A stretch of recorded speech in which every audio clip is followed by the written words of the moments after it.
이 화면은 이하성 변호사가 아직 변호 중이던 현장입니다. 이 재판이 끝나자 사복을 입은 이진관 판사가 다른 법정이죠. 들어와서 법정 경호원이라고 해야 됩니까? 경찰이라고 해야 되나? 한 10몇 명 데리고 와서 이하성 변호사를 체포해서 구치소에 구금시켰습니다. 변호인을 가둔다고 해서 진실까지 가둘 수는 없습니다. 모든 애국 시민을 다 잡아가겠습니까? 국민들께서 보셨을 것입니다. 법치 파괴자가 할 수 있는 최단의 권력 행사가 14일 감시입니다. 그런 의미에서 이진관에게 묻습니다.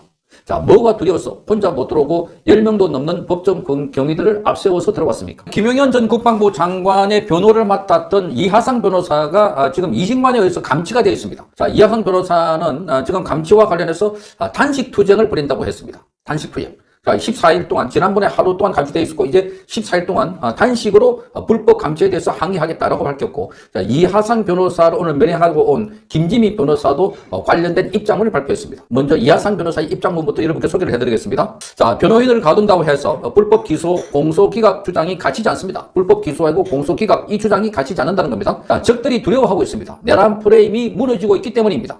두려워하지 마시고 저와 함께 끝까지 싸워주십시오. 이렇게 밝혔습니다. 저는 이곳에서 식사 거부 투쟁으로 적들의 내란 프레임에 적극 부역하는 사법부와 이진관의 범죄에 맞서 싸우고 있습니다. 라고 밝혔습니다. 자, 이진관의 범죄는 크게 네 가지로 분리했습니다. 첫째, 다른 재판부 법정에 불법으로 난입한 범죄. 두 번째, 감시 재판에서 변조, 모든 집행장 허위 작성과 개인정보 도용을 했다는 범죄입니다. 세 번째, 변론 중인 변호인 불법 체포와 불법 감금 범죄를 저질렀다고 밝혔습니다. 네 번째로, 판사직을 악용해서 그래서 적들의 내란 행위 가담하는 내란 주요 임무 종사라 하는 범죄를 저질렀다.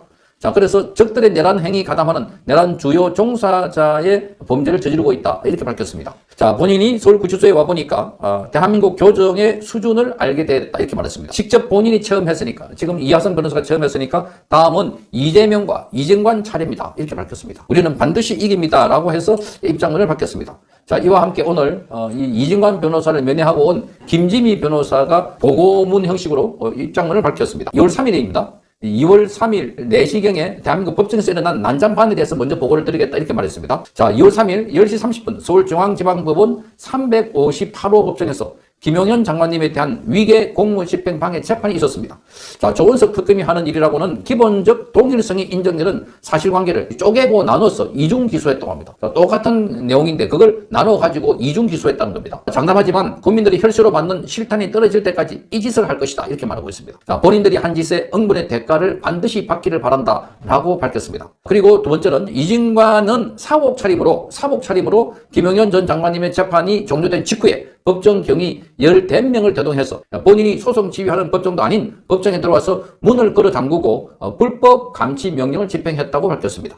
자, 그러니까 아주 치졸합니다. 법원에서 판사는 법복을 입고 그래서 자기 법정에서 이렇게 재판을 해야 되는데 그게 아니라 자, 다른 사람이 재판하고 있는 그 법정에 들어와가지고 사복을 입고 들어가서 자, 이 마패를 보이듯이 이렇게 감시 명령을 했다고 합니다. 세 번째, 저와 법무법인 추양은 지난 11일 변호인 선임계를 냈고 여기서 말하는 저는 김지미 변호사입니다. 그래서 나가지 않고 그대로 법정에 있었습니다. 그래처럼 재판 종료된 직후에 이진관이 법정 경위를 호위무사처럼 변동해서 급습했기 때문에 당일 재판에 방청 오신 국민들께서 다 나가신 이후에 파견 검사들은 그대로 남아있었다고 합니다. 자, 그래서 변호사가 파견 검사들이 이 사건과 무슨 상관이 있냐 전부 내보내라 요구를 했다고 합니다. 그제서야 상황 파악이 됐는지 파견 검사들을 부랴부랴 내보냈다고 합니다. 사건과 관계없는 사람들이 나가기도 전에 급하게 들어왔을 때는 다 이유가 있다 이렇게 말했습니다. 자, 그런 상황이 가능했다는 것은 제3자의 조력이 있었다는 이야기도 된다. 제3자. 그러니까 지금 이진관이 법정 경위들을 14명 데리고 다른 판사가 하고 있는 재판 거기에 이하상 변호사와 김지미 변호사가 있었는데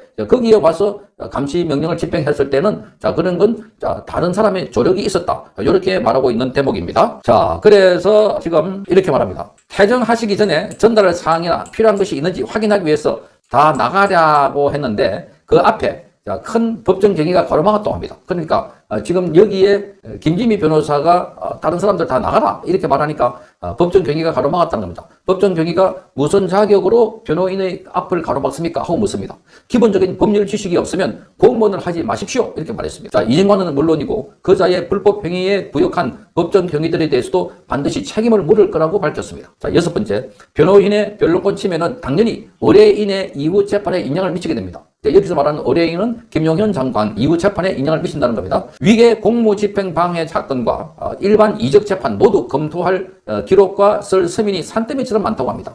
기록과 서면이 산더미처럼 많다.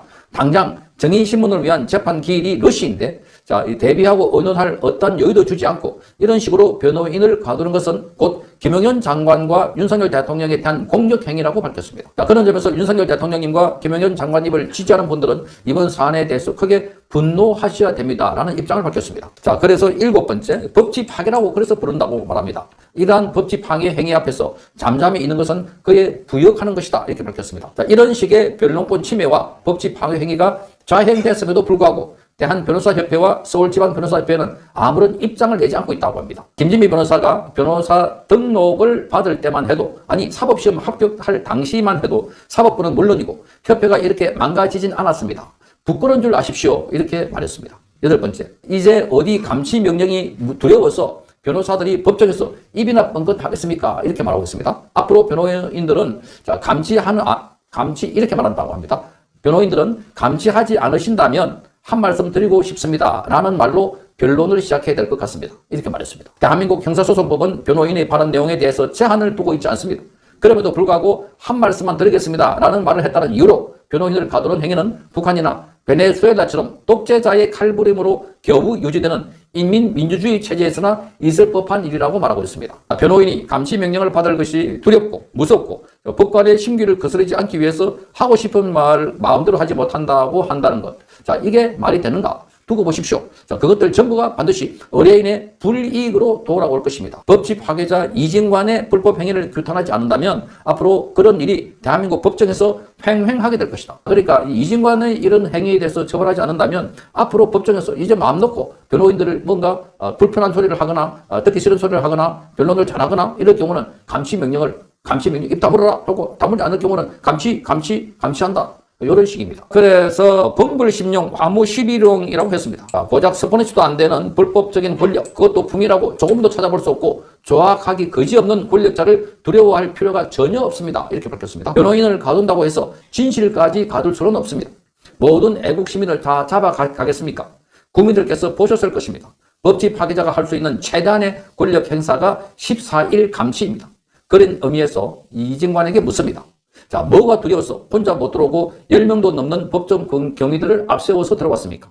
뭐가 무서워서 재판 종료된 직후에 들어왔습니까? 지금 이하상 변호사께서 전달을 부탁한 메시지를 쭉 하고 지금 영치금 계좌까지 공개했습니다. 계좌 공개는 이하상 변호사가 완강히 거부했지만 고영일 변호사와 김진미 변호사가 설득해서 받아왔다고 합니다. 지지와 응원, 기도와 후원을 부탁드립니다. 그러면서 격려의 편지도 많이 보내달라고 요구를 했습니다. 자, 이거를 보면 지금은 이제 변호사들도 생사를 걸어놓고 투쟁을 해야 될 시점이 지금인 것 같습니다. 법정 안에서 편안하게 자, 그러니까 변론을 하는 것도 이제는 눈치를 봐가면서 자, 한 말씀 드려도 되겠습니까? 라고 하면서 변론을 해야 되는 때가 지금이다. 이게 독재 체제가 하면 어느 체제에서 이런 일이 일어날 수 있을까? 정말 기가 막히는 노릇입니다. 국민 여러분들께서도 적극적으로 이 사안에 관심을 가져주실 것을 촉구합니다.